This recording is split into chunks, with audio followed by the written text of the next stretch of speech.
भैया क्यों बा? हाँ भैया बोली। क्यों भैया? हाँ भैया बोली। ये हमारी स्टूडियो होगा। हाँ गाना गाए कैसन गाना गाए?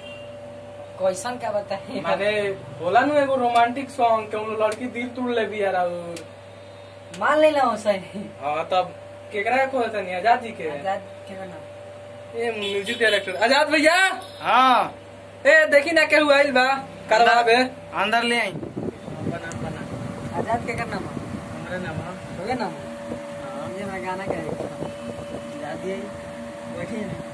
दे दी बिया जी को कुर्सी ले बैठ। खाना खा लेके पहले आए थे ठीक ना ना ठीक बा मानतनी कि पहले हर एक आदमी पहले ही से थोड़ा नहीं थी करला पहली बार नु खेल रहा है। घर कहाँ से लेकिन घर तो हमारा बल्ला सारे बल्ला। अभी तक कहीं गईले बनी कि ना? ना गोइले तो नहीं गए। चलिए ठीक बा गवा दिए बढ़िया से गा ले। कौन म्यूजिक पकावे के बा? और क्या नाम हो दीपक गीत नहीं खेल। अच्छा और नाव का याद बताओ। और ये क्या भाई हमरा दिलवा के तू थोड़ा पहले ये गाना। हाँ हाँ हमारे दिलवा के तू और गियर लगवाइली शायद ऐसा ही बात। चलिए ठीक बा रौरा जाई अंदर हम टेक लगाओ त नहीं ठीक बा। मैंने गा लेम कि ना? हां हां जाई।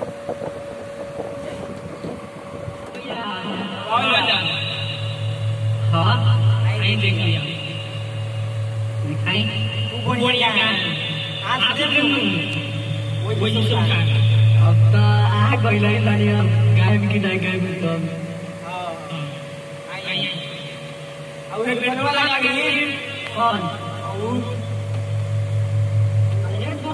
हां ए ओ सच है भाई ये तो सुनाई ना आई आई ये कुछ मालूम चल रहा है ये कुछ तो आई ठीक बा हां हां ऊपर से पहन वहां पे पहन आई ऊपर से हां हां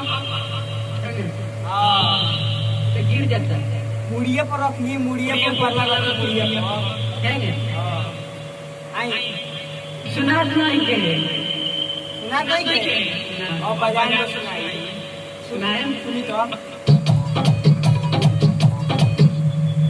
सुनाता हां हां सुनाता रे लागो रही तो लागो रही लगल रहे आई तो बजाई रहा आ कौन सी पकड़ना गावे क्या गावे के बाद गाई नहीं हम तो विश्वास है गाई हां गाई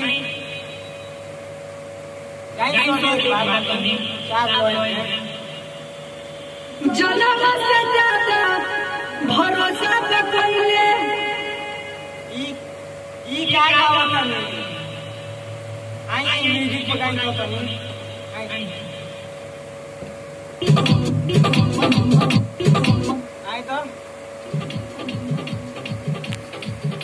आई तो तनी फाड़ के आई फाड़ के हां आई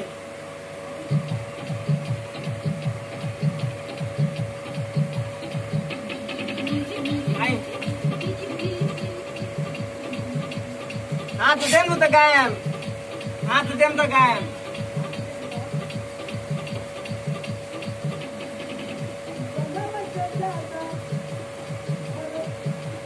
रोक के तेज में जितना फास्ट म्यूजिक बजेता ना उतना तेज में चली धीरे धीरे गायन तो ना होई ठीक बा नु हाँ तेज में गाई म्यूजिक के संगे संगे आई तो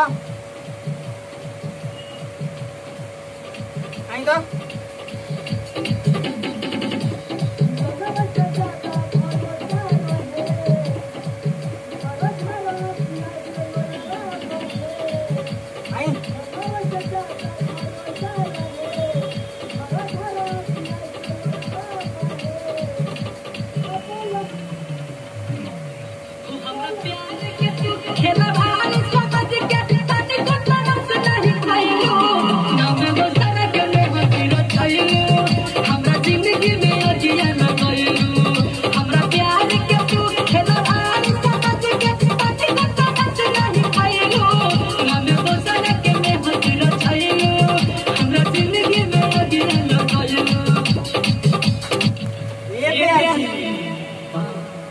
पहिला बार रौरा हेतना फारता नहीं चाहिए पहिला बार हेतना फारता नहीं रौरा हैं का फारत भैया ये इतना मस्त गावत नहीं कहता नहीं कि पहिला बार मस्त ना कोई महाराज फारत नहीं तो हमरा कोई का फार देनी ना लोग एकदम समझता नहीं ना हमने देख रहे कोई मतलब इसी में कोई नहीं हमरा डर हो गेल कि भाई कौन से फार देनी ना वो फारे के नहीं किन कहो एकरा खाई सुनियो ये खराब के कोई गजब के कोई सुनाए सुनी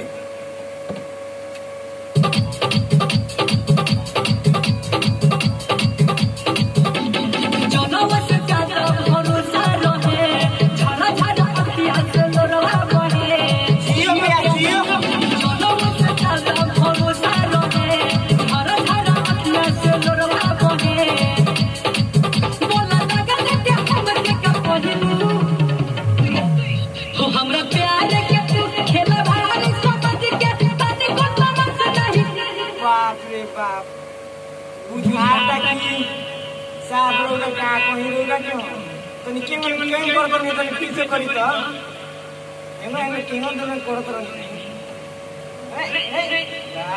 यार तो कुछ मिलल बका कुछ मिलल लगा के ना मैंने अपन गाना सुन के मतलब थोड़ा फील होता है फील होता मैं लगता कि अच्छा ट्राई बोल हां तनी एक बार और एक बार हां एक बार और तो तनी बढ़िया से सारा आई